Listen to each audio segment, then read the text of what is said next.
Welcome to the final session of the day, and once again, please don't forget to sign out for CLE credit if that's what you want.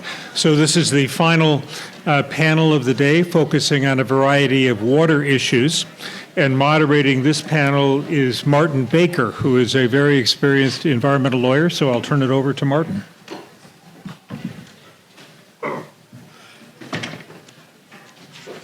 I don't know whether experience means old or not, but I was there when I worked for the committee in the House of Representatives in 1964 when the first Water Pollution Control Act was enacted. So we can talk about that, but this isn't the time to do it. Moving right into our program, I commend to you the biographies of each of the panelists, which is in your material. They're quite thorough, they're quite illustrative, but let's get right into the program. So our first panelist is Phyllis Feinmark from US EPA, from talking about waters of the United States, and I think some more about PFAS. Thank you, Martin. Don't cut into my time, whatever you do. I waived the mandatory reading because I have to talk really fast. My plan is to break the Walter Mugden speed speaking record today. I think I can do it. You'll be witnesses. So I gave a presentation last Friday, too. It was for my 5-year-old granddaughter's nursery school class. A lot more pressure than here, a very tough audience. And we did it for National Wetlands Month, which is May, so thanks for joining me. I have a favorite experiment that I do with little kids. I fill a 2-liter bottle with clear water, and then I take an eyedropper's worth of water that I've tinted blue, and I tell them that the water in the 2-liter bottle represents all the water in the world. That's all there will ever be. And then I drop 1 drop of the blue water into the bottle, and that represents the amount of drinking water in the world. And that's real. And so I tell you that for the same reason I told these precious little children that, which is that I want them and I want you to understand how rare and wonderful our resources are and how we have to protect all of them. And that's why we do this at EPA, and I'm sure that's why you do what you do when you're doing it. But I'm pretty proud of the work we're doing. Now, I ran into Mike Gerard before we started, and he told me that you were not at all interested in waters of the US this time. So I picked myself up, I brushed myself off, and I set about radically editing my presentation so that I'm going to rush through waters of the US so we can get to 2 other presentations, which are on the bipartisan infrastructure law and EPA's PFAS strategy, both of which you've heard a little bit about, but I'll tell you a little bit more about it. So, press the button, Phyllis. I was saying to John that before PowerPoints were in existence, I gave a lecture using a slide carousel, and I was 15 minutes in before someone told me I was going in reverse. So I'm really paranoid about that. But so the Clean Water Act itself does not define waters of the United States. It provides discretion for implementing agencies, EPA and the Army Corps of Engineers, to define waters of the US and regulations. And we've done that since the 1970s. But why does anyone care? All of these Clean Water Act sections rely on the definition of waters of the US for implementation. Another way to look at it is that all these regulations listed here rely, at least in part, on the definition of waters of the US. We could spend a tremendous amount of time on this slide, but I won't. Instead, I'm going to paint a picture for you. I like to think of WOTUS like one long picnic. And before Rapanos, which you'll see about halfway through here, a Supreme Court decision, we'd laid out the blanket, we put the food down, we were getting ready to eat. Then along comes a big wind. It's Rapanos, and it blows all the plates away. It scatters the leaves all over the place, and we've got to scurry about to pull things back together again.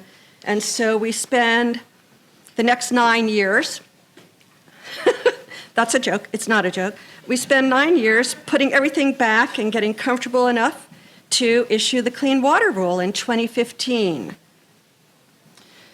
But then it starts to rain in the form of a nationwide stay of the 2015 rule. And I told you I'm going fast, pay attention. And it turns out it's not just a rain, it's a downpour. And it takes us right through the Trump administration's repeal of the 2015 rule in 2019 and the promulgation of a replacement navigable waters protection rule in 2020. We wait out the rain and we set everything out. Once again, it's a bit damp, but who doesn't love a picnic? So we're going to make the best of it. We're going to sit down and enjoy our food. And then, with the change of administration, EPA finds out that the 2020 rule is causing significant and irreversible environmental damage. So we start work to replace it with a durable definition of waters of the U.S., because that's something we've not been able to achieve. And we fast forward to a new revised definition of WOTUS, waters of the U.S., that became effective on March 20th of this year. And now people, we have ants crawling all over the food. The ants have come, they're staying due to ongoing litigation. The 2023 rule is now stayed in 27 states, and also with regard to certain plaintiffs, one of which, the most prominent of which, is the U.S. Chamber of Commerce. So if they're a party in any challenge across the nation, it's stayed. So that's a speed review of what happened thus far. We have the revised definition. There are some citations for you. The EPA sites are excellent, and so I recommend them to you. And we're going to take a minute to look at the final rule framework. The final rule, which is the one that was promulgated and passed in March and is effective in 23 states, establishes a clear and reasonable definition of waters of the U.S. that balances essential clean water protections with the needs of all water users. It's grounded in EPA and the Army's long-standing authority provided by Congress through the Clean Water Act and refined by court opinions, consideration of the best available science, over 45 years of real-world practical experience garnered by EPA and the Army in implementing the Clean Water Act as directed by Congress, and extensive public input from diverse perspectives.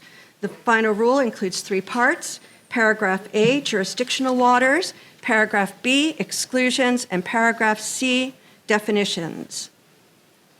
So first, the jurisdictional waters. They're listed for your reference on the slide. Traditional navigable waters, territorial seas, and interstate waters remain unchanged from the pre-2015 regulations.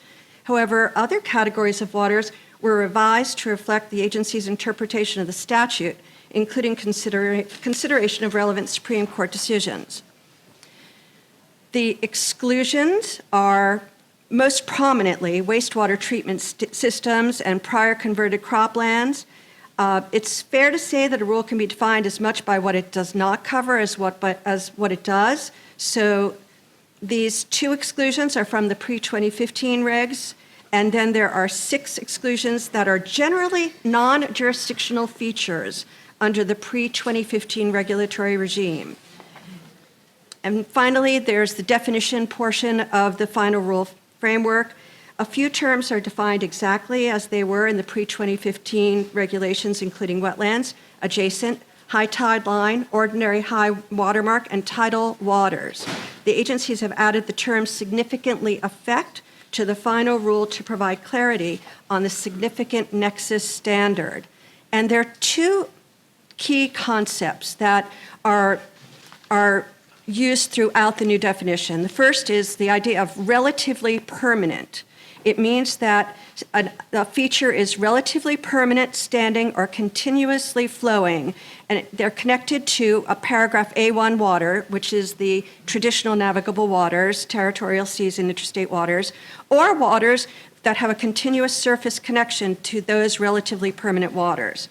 And then the significant nexus standard means waters that either alone or in combination with similarly situated waters in the region significantly affect the chemical, physical, or biological integrity of the A1 waters. That language is almost verbatim from the Rapanos decision back in 2006.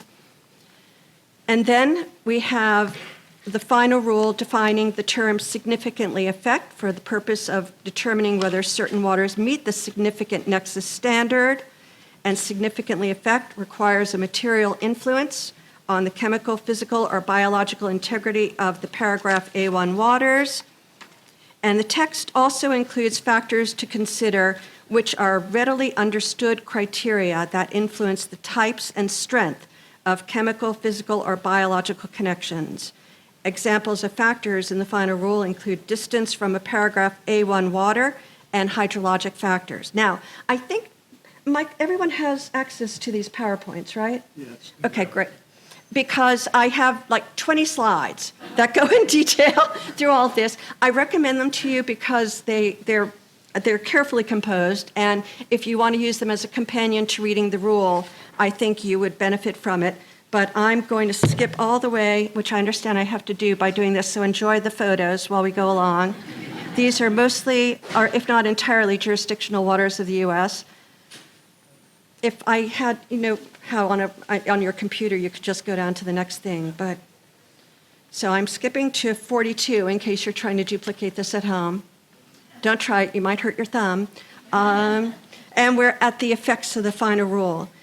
The economic impact was a big deal. It was very controversial, but EPA and the Corps found in comparison to the pre-2015 regulatory regime, the agency's primary estimate is that the final rule will have a de minimis impact.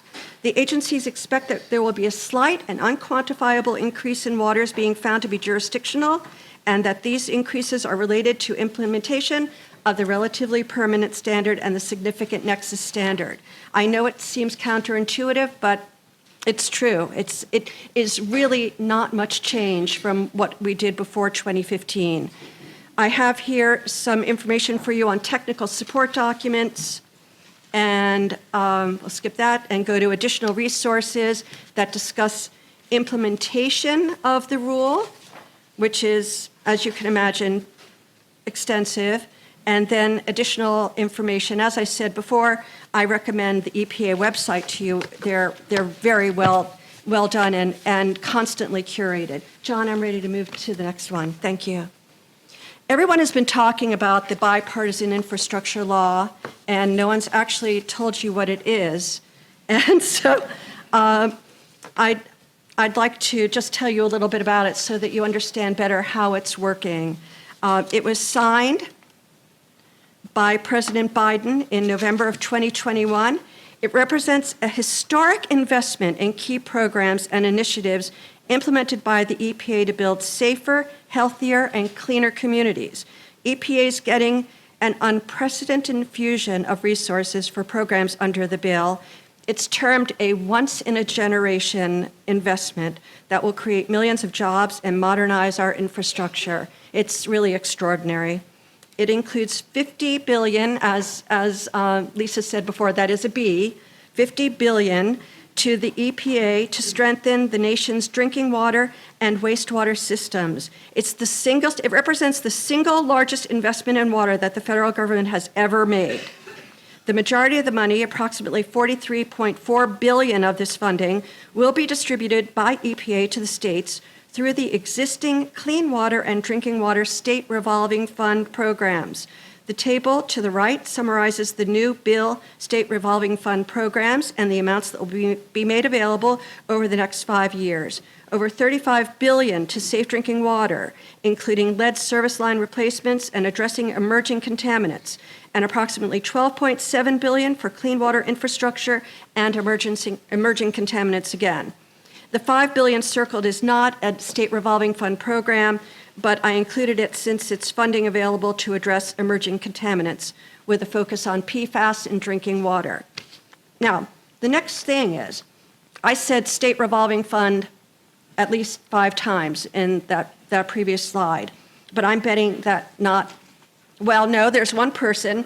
Martin Baker knows what a state revolving fund is. Martin was a commissioner of the New York EFC for a while, and me. I don't think anyone else here knows what a revolving fund is. But as I mentioned, the majority of bill funds are available through the SRF programs. The purpose of the SRFs is to provide government assistance to reduce the cost of critical public health and environmental infrastructure. The SRFs are federal state programs. The Clean Water SRF provides funding and financing to wastewater and stormwater systems for a wide range of infrastructure projects. The Drinking Water SRF provides funding and financing to public water systems for a wide range of drinking water infrastructure projects. The revolving part is that the SRFs lend money that is repaid so the state can lend it again. Ergo, the revolving, get it? The way it works is that EPA sends the money appropriated annually by Congress to each state's SRF programs. These are called capitalization or CAP grants. The EPA also provides the grant terms and conditions, the guidance and program oversight. The state's SRF program reflects the need of the state and authorizations given them by Congress. They accept the applications, score and rank the projects, and select projects for funding. Usually, states must match 20% of EPA's annual contribution, but the match for the bill SRF programs has been reduced or removed to make it easier for the state to access these federal funds. On the Clean Water Act side, the additional $12.7 billion that EPA is giving to the state clean water SRFs over the next 5 years can be used to fund any project that would normally be eligible for funding, with some funding targeted for emerging contaminants such as PFAS. It's been referenced before, but emerging contaminants refer to substances that may pose newly identified or re-emerging risks to human health, aquatic life, or the environment. States can also waive repayment on some of the funding. With regard to the drinking water SRF, on the safe drinking water side, EPA has over $30.7 billion in additional grants to distribute over the next 5 years. As with the clean water funding, these funds under the bill include additional funding for drinking water eligible projects, some of which is to address emerging. Well, that's going to screw in my time. I hold you responsible, Mike.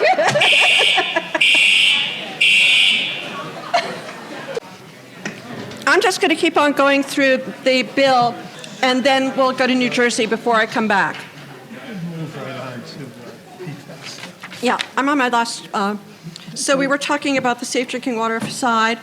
Go on to. I just wanted to emphasize, in addition to the bill monies, which is $30.7 billion in additional grants, in addition to the SRF funding, EPA is distributing earmark grants from the fiscal year 2022 appropriations to the agency, and these are direct grants from Congress for infrastructure projects. And Region 2's first earmark grant from the fiscal year 22 appropriation was just awarded to the village of Ridgewood, New Jersey, in the amount of $2.8 million, and the grant is going to fund the construction of a new drinking water treatment facility for the removal of, you got it, PFAS. And to date, they've received 10 applications for other expenditures. And this is the SRF and bill information. I still have a presentation on PFAS, but we're going to turn to New Jersey first, if there's time left.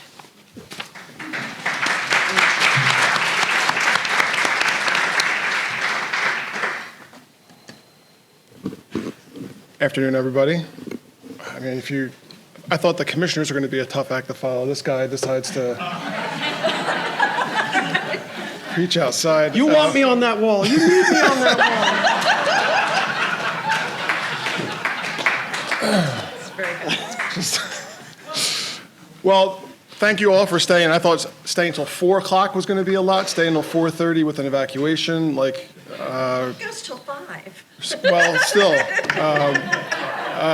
I'm Nick Angarone. I'm New Jersey's Chief Resilience Officer.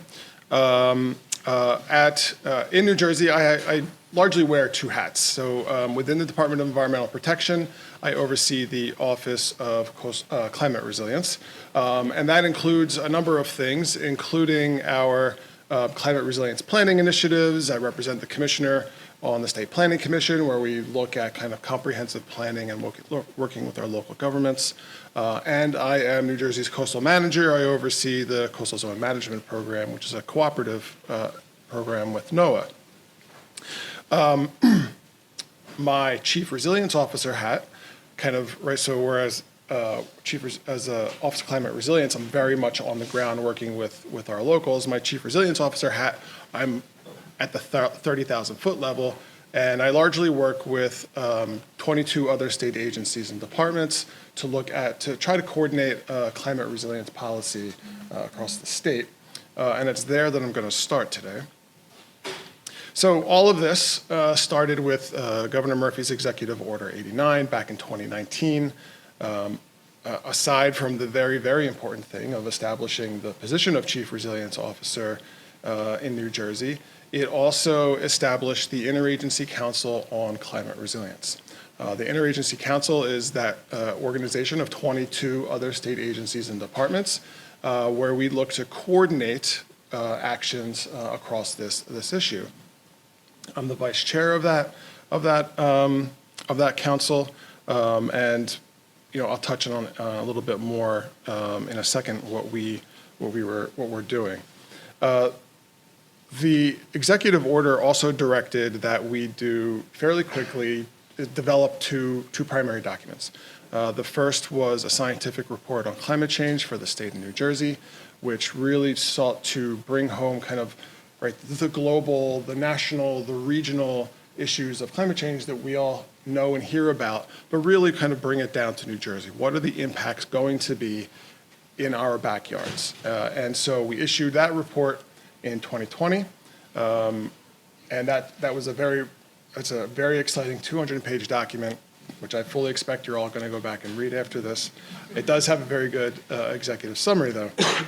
Since that time, we continue to produce more science at the department, including updates to and projections to extreme precipitation events, projections out to 2100. It includes sea level rise projections that were developed in cooperation with Rutgers University. And most recently, we released a addendum on community health and from the impacts of climate. The other thing that the executive order did,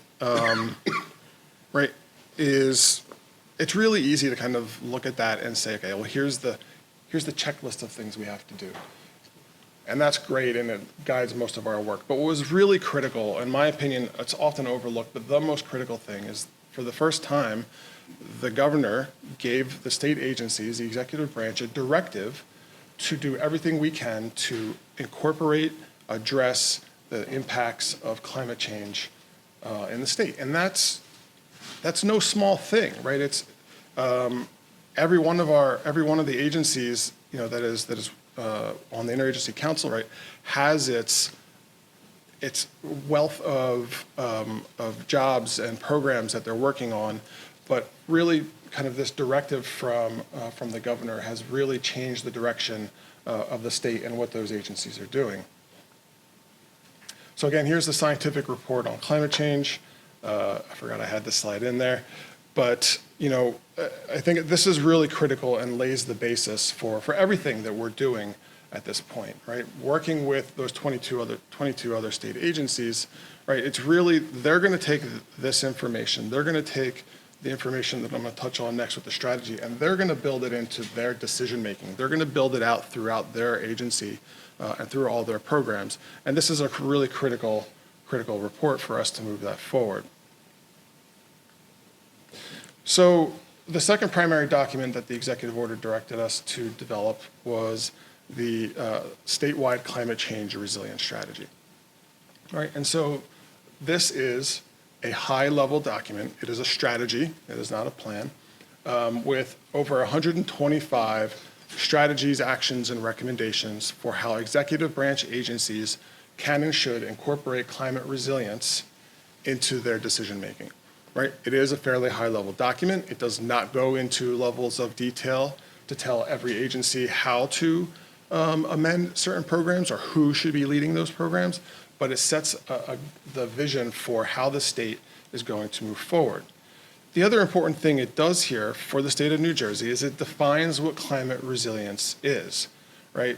I've spent way too many meetings over the last 10 years trying to define what resilience means. And so we put it on paper. And if you're at all familiar with kind of the various definitions of resilience, what you'll see here really is this is a melding of resilience and adaptation, right? And we like to kind of consider it, the basic definition of resilience is you're bouncing back after a disaster. What we want to do here is to bounce forward, right? We want to go further than just putting things back the way they were and make sure that we are adapting for those climate impacts that we know are coming. So here's the structure of that strategy. And the most important thing here are these 6 priority areas across the bottom. I think you can see that they're fairly broad, as they need to be for us to be able to understand all of the types of impacts that we're going to experience, that we're already experiencing, and then how we kind of move that forward into implementation. I'm not going to read these to you. I will note here, though, for the number 6 here is a coastal resilience plan, right, which effectively takes all of these issues around, right, resilient communities and our ecosystems and governance and information, and really kind of hones in the coastal zone in New Jersey, right, which has unique challenges from sea level rise and coastal storms and the like. But what I really want to talk about in some more detail is the work where we, my office, my program, where we work directly with our communities. And that is branded, if you will, the Resilient NJ program. Resilient NJ program started off from a Natural Disaster Resilience Competition Award from HUD several years ago. And really kind of set the path forward for how we're going to do climate resilience planning working with our local governments.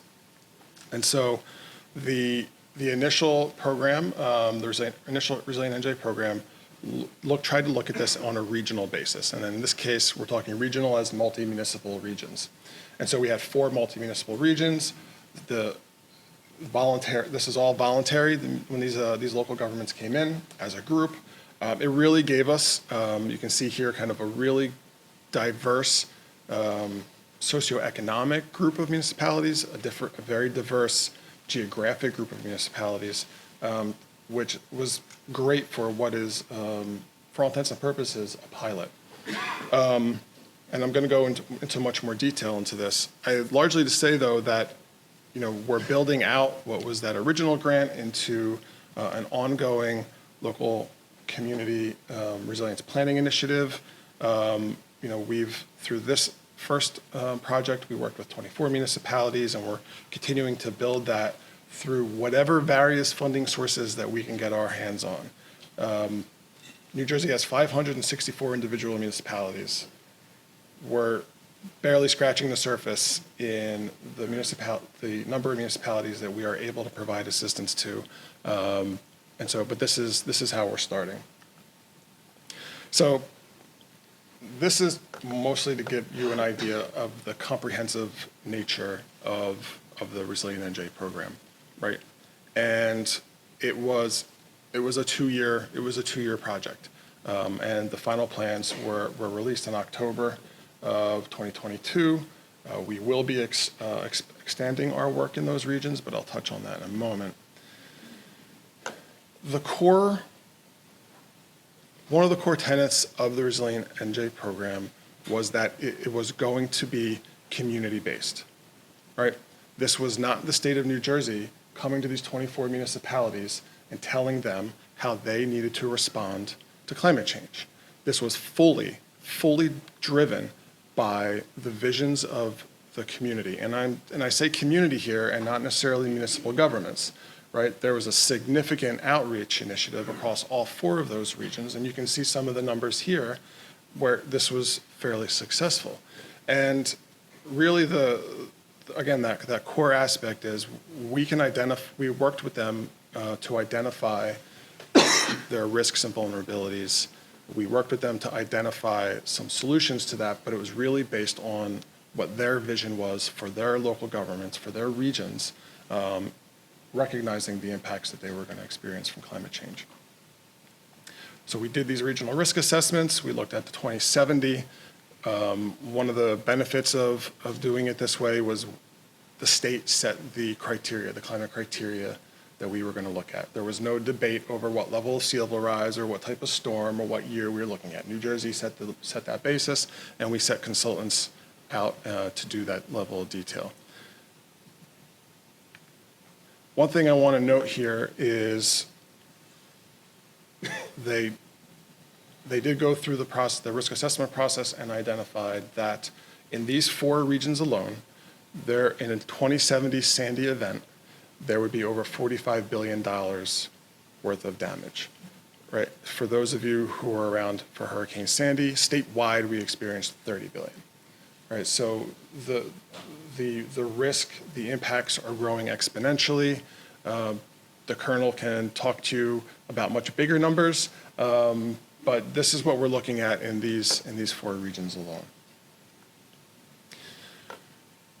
So I've gone through planning processes in the past where we just kind of left it up to the locals to tell us kind of what they wanted. And too often we kind of got the usual stuff, if you will, and we really wanted to try and kind of push some innovative concepts here. And so the directive for the consultant teams was to go through what we refer to as a scenario development process. And what that really meant was these are various ways that you can respond to the risk assessment that we've just provided you. Again, what is it that you want? And largely, these are 3 examples: protect, restore, transition. But kind of the way it worked was the members of the community kind of picked and chose the things they liked, the things that they saw might work in their community, and ultimately that was filtered into a final action plan. Those regional action plans were posted online. They're complete in October of this year, and they included any type of action from physical, from policy to social, right? We did outreach. We wanted the municipalities to understand that they had opportunities to do outreach and education. It wasn't just, can we build a wall? How high should that wall be? Should we do acquisitions? Do we need to change our land use plans? Do we need to change our zoning ordinances and the like?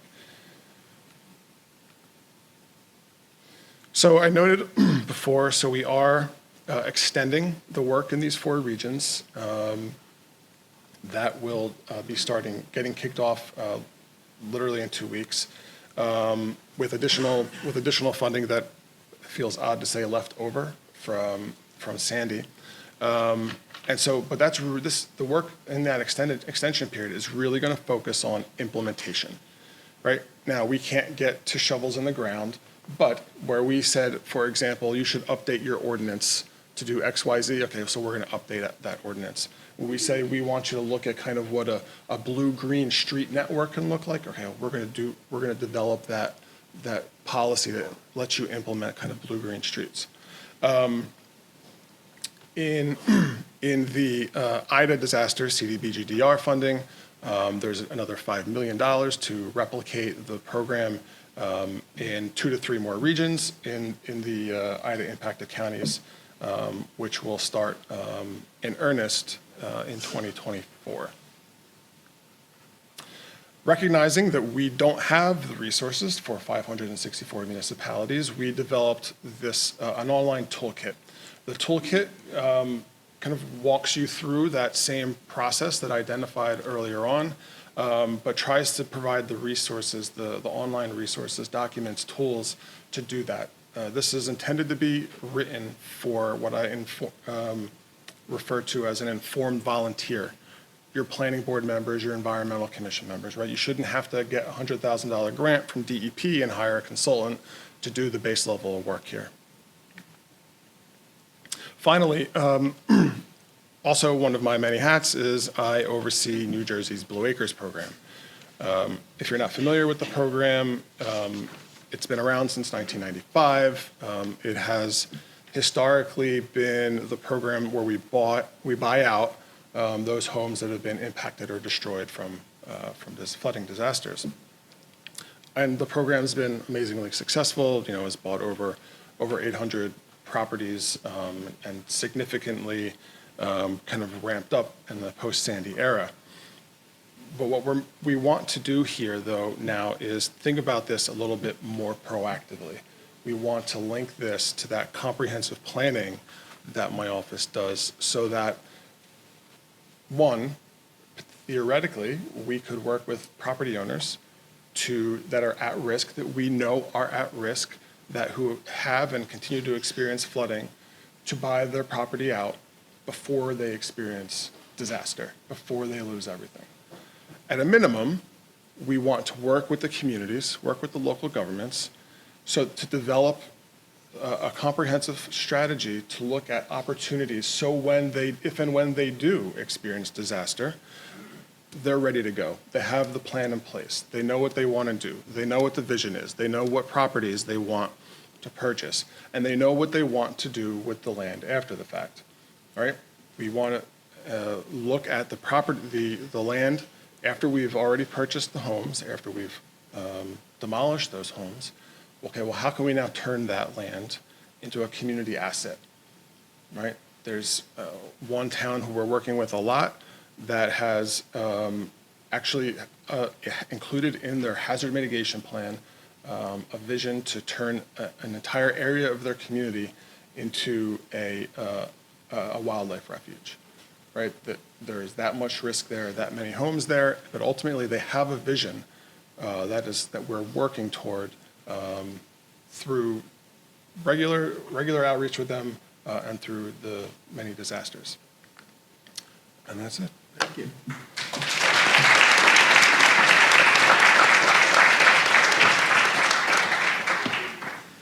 Colonel, you did beautifully outside. You may have some further comments. Sure. Compromise. Please compromise.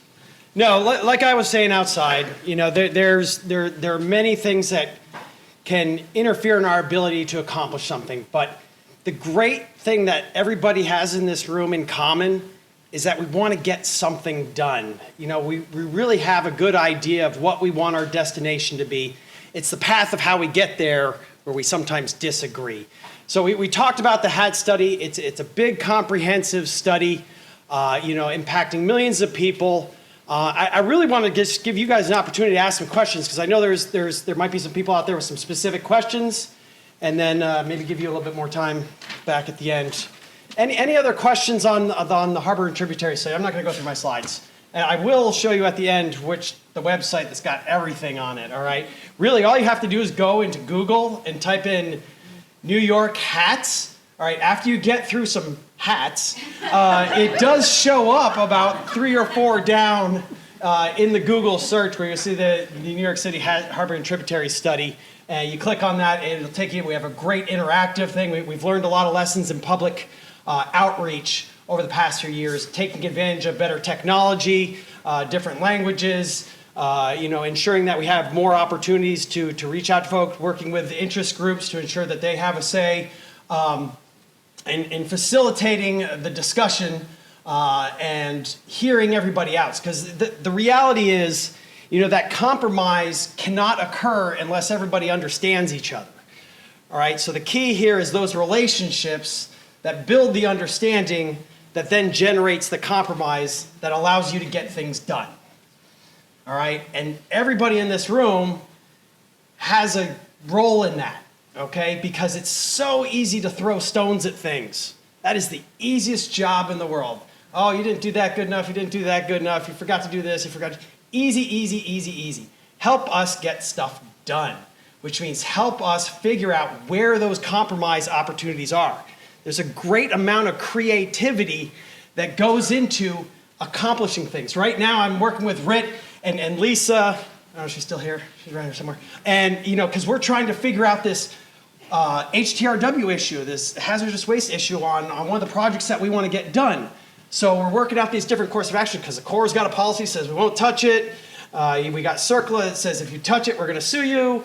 And the city's like, hey, man, I ain't got all the money to pay for that. So we are working through, and I'm working with Lisa to say, hey, maybe there's an opportunity here to partner with the EPA and seek a creative way to get some indemnification for the Corps of Engineers so we can gain an efficiency so that we can actually excavate the HTRW while conducting the project itself. And that helps, my headquarters be at ease with the liability of it. It gives a more efficient project for the New York City because they've got to pay for it. And then it helps the EPA get more dirty stuff out of the ground. And so it's not about finding out what you can't do. It's finding out what is possible and then figuring out that creative path. And it's a lot of times it ain't a straight line, but it takes those officials on the ground to help find those paths. It takes interest groups to help us find those paths. It takes lawyers to help us find those paths. Because again, my office of counsel is great, at the district level, but the higher and higher you go sometimes, the oxygen gets thinner and they become very easy to say, nope, law says no, you can't do it. And we're like, okay, but there's a follow-on to this, right? And sometimes we have to guide them down a path to help them find those creative paths to getting stuff done. Because this is a huge undertaking.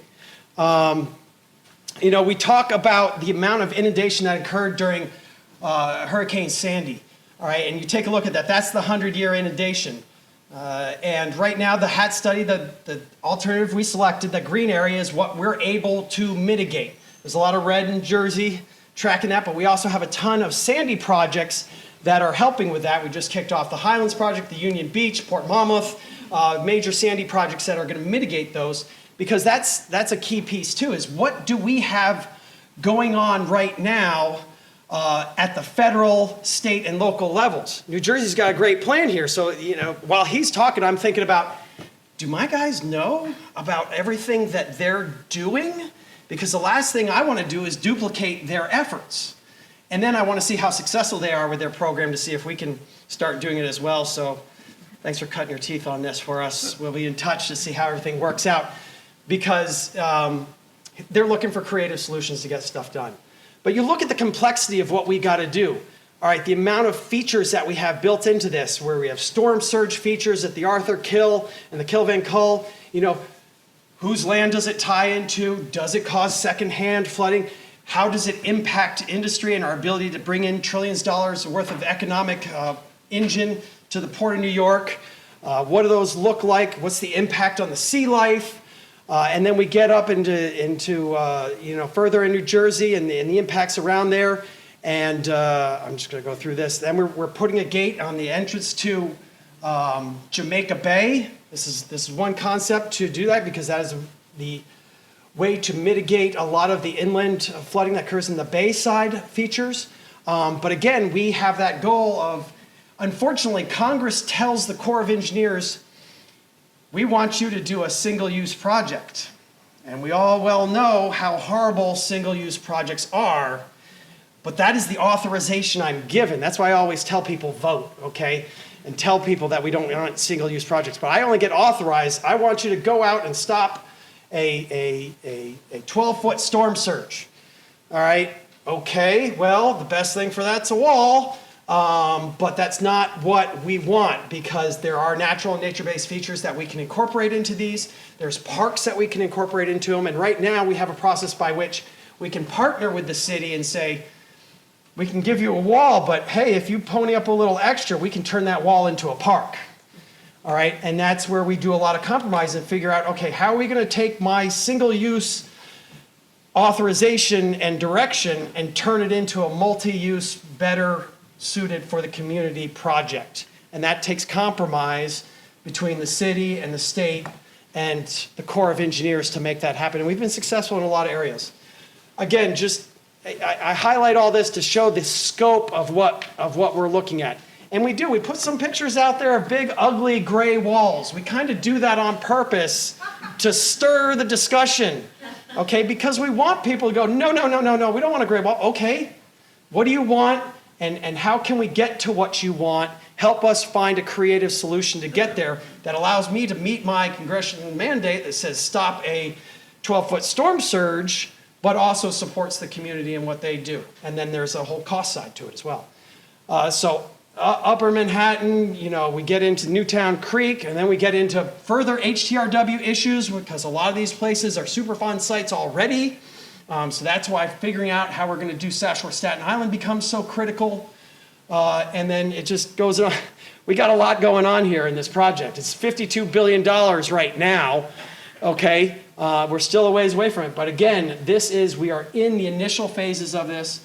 We came up with a tentatively selected plan. This is wrong. I got to update it because we're past I might have stole this from a previous brief, the Fordham. Shh. They have lawyers too. So right now, like I mentioned, we've got the comments in. But the biggest thing to understand about the public comment period is we have to have a finite public comment period. But that does not mean we slam the doors closed, we're not listening to anybody anymore. No, those doors are always open and we're always receiving feedback. That is just the official time period that exists. And then we will keep considering things all the way through the rest of the process. I lay this out, we're back here in planning. We've got that comment. We're going to get into design. We're going to receive public comment at that period. And then when we get into construction, we receive comments from folks as they go. So a lot going on. Go to this website if you want to know more. And go to that website if you want to know more. And we'll go from there. Any specific questions?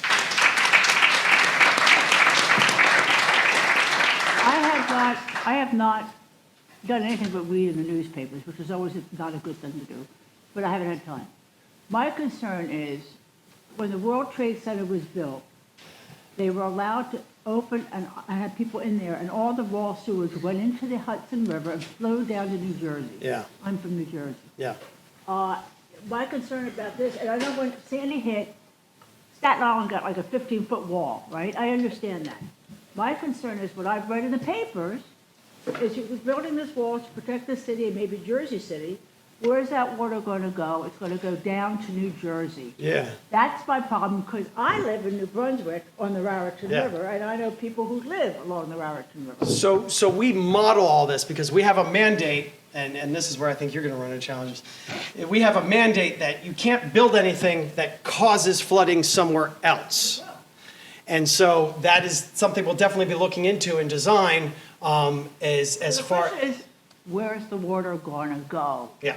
The wall's not going to. It's going to stop it. It's got to go somewhere, and it goes where it can go, which is down to New Jersey and maybe out to Long Island. Right, and that's where we're counting on our modeling to be able to take a look at those volumes of water that are prevented from flowing onto land in New York and seeing how those volume waters are distributed through the rest of the ocean in that impact. And so that's where I'm going to have to lean on my technical experts in the modeling on that. And typically, the power of New York City and the money in New York City beats out New Jersey all the time. I will tell you, we have a lot going on in New Jersey right now. Highlands, Union Beach, Port Monmouth, a lot of beach development on Seabright to Manasquaw. Your representatives have done a good job getting money from New Jersey. We've got about 5 more minutes left. I want to give that to Phyllis. Thank you, Martin. I feel morally obligated to tell you about PFAS. Yes. John, thank you. We'll do this really fast. I just want you to understand, because it's been referenced several times today, EPA's PFAS Strategic Roadmap, Commitments to Action 2021 through 2024. Many of the speakers have already referenced it, and so we'll go through to the meaty stuff. I will tell you that, PFAS stands for per and polyfluoroalkyl substances. PFAS, my burning question is that PFAS plural, or do you say PFASs? I don't know, but I'm going to check for you. I'll let you know. But we have, in April 2021, Administrator Regan established the EPA Council on PFAS and charged it to develop a bold, strategic, whole-of-EPA approach, which you've seen today. You've heard PFAS mentioned in every single medium that's been discussed today, to protect public health and environment from the impacts of PFAS. And the council prepared a PFAS strategic roadmap. They released it in October 2021, and it does these things. I'm not going to read them to you. You'll have to go back and look at it. Now, show of hands, do people need to know what PFAS is and why it's important? You've all got that. Okay, good. There are thousands of different PFASs. Since the 1940s, they've been used by various industries, consumer goods, water resistance, fire resistance. They're pervasive, found in soil, fish, water, and it turns out they don't decompose. The life cycle diagram shows you the significant and diverse pathways here, and EPA's approach is centered around the principles that are listed on the right. Life cycle, get upstream of the problem, polluters accountable, blah, blah, blah. And so the goals in the strategic roadmap are research, restrict, and remediate. I don't have time to go through that. What I want to tell you about are the most important things in the water context. Specifically, EPA has proposed a national primary drinking water regulation for 6 PFASs, which is open for public comment until May 30th. Through this proposed rule, EPA is taking a major step to protect public health from PFAS pollution by proposing to establish legally enforceable levels for 6 PFASs known to occur in drinking water. Additionally, EPA is making transformational investments in cleaning up PFAS and other emerging contaminants in water through the distribution of $10 billion in funding provided under the bill, and then also pursuant to EPA's national PFAS testing strategy, we're enhancing PFAS data collection by requiring companies to conduct PFAS testing and conduct nationwide sampling for 29 PFASs in drinking water starting in 2023. This slide discusses R&D. This slide discusses the Toxic Substances Control Act and Toxics Release Inventory Program to restrict PFAS. And we're back to water here. There's, in addition to the rule that I just mentioned, EPA is also taking an important step to monitor drinking water in communities across the country through the 5th Unregulated Contaminant Monitoring Rule, UCMR5. It's a program that is going to test for 29 PFAS chemicals from 2023 through 2025 in thousands of drinking water systems nationwide. In the earlier round of testing for PFAS from 2013 to 2015, EPA helped to discover PFAS contamination, which led to a significant state and local action to safeguard drinking water. This time we'll test for nearly 5 times as many PFASs. This is a slide laying out CERCLA, RCRA, and Clean Air Act responses on PFAS. And back to our old friend, the bill, when we were so rudely interrupted. The bill provides the single largest investment in clean water that the federal government's ever made. It's going to allow EPA to build on the research, restrictions, and remediation called for in the PFAS roadmap by providing the $10 billion. And let's see, more information at this website, which are always excellent. And that's it. Thank you for your attention.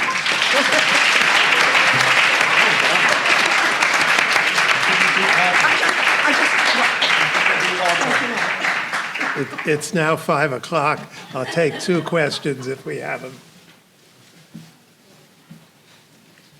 It's Friday at 5 o'clock. Not hearing any questions. Seeing everybody get ready. Thank you very much. Colonel, thank you.